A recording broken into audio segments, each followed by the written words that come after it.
When I started grad school, we basically tried to imagine a future where there was no cloning, where basically it was all DNA synthesis. I think,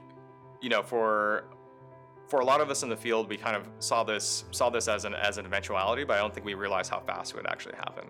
I think Gen 9 has been able to reach scales in terms of synthesis that we would like to see, and we basically allows us to kind of plan the expansion of our foundry around those advances in synthesis. But 5 years ago or 4 years ago when I started at Ginkgo, I don't think we were thinking about megabases yet. It's what the company was built for, and this is very satisfying that we have found a great partner and collaborator in Ginkgo that is a progressive adopter and a forward thinker. This is something that we've been trying to do for a long time, and I think this validates the approach that we started in 2010 to really try to make and bring this technology to the world. We know that we can, very soon match the whole world's annual synthesis output, and we'd like to show people what they can do with that. When I started working with synthetic DNA, it was a very big deal to get a library that was less than 100 things. I remember I had to wait for months to receive these DNAs, and this wasn't that long ago. Today, I would say it's trivial to get 1,000 variants, and I think that's really sped up finding those failure modes faster, and also our design, build, test loops as well. With synthesis at this scale, basically any design that we can come up with for a new product is something that we can try, simply because if we can come up with it, we can order it. Since 2012, we have been offering DNA to researchers and the emerging synthetic biology community.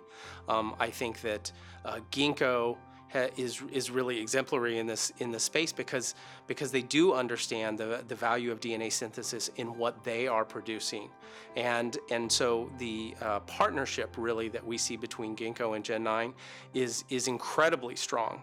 They are able to translate our DNA synthesis capacity into all of the different products and tools that they are creating, and that was really the intent. And they're a leader in the field in really driving the synthetic biology revolution. I think the thing that's attractive about Gen 9 is not only the length of DNA that they'll synthesize for us, but in fact the reliability and the turn time. Freeing up 50% of a PhD's brain to work on organism engineering is an amazing development, and something that we really embrace here.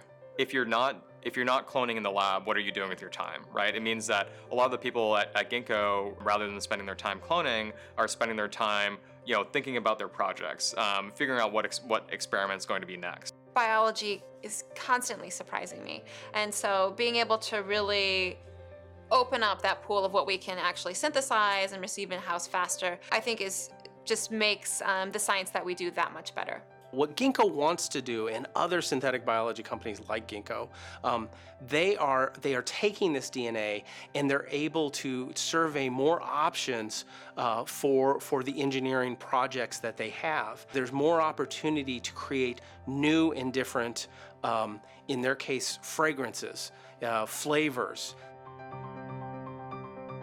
Researchers want to use synthetic biology to look at how we can degrade plastics, how we can cure cancer, how we can create new antibiotics.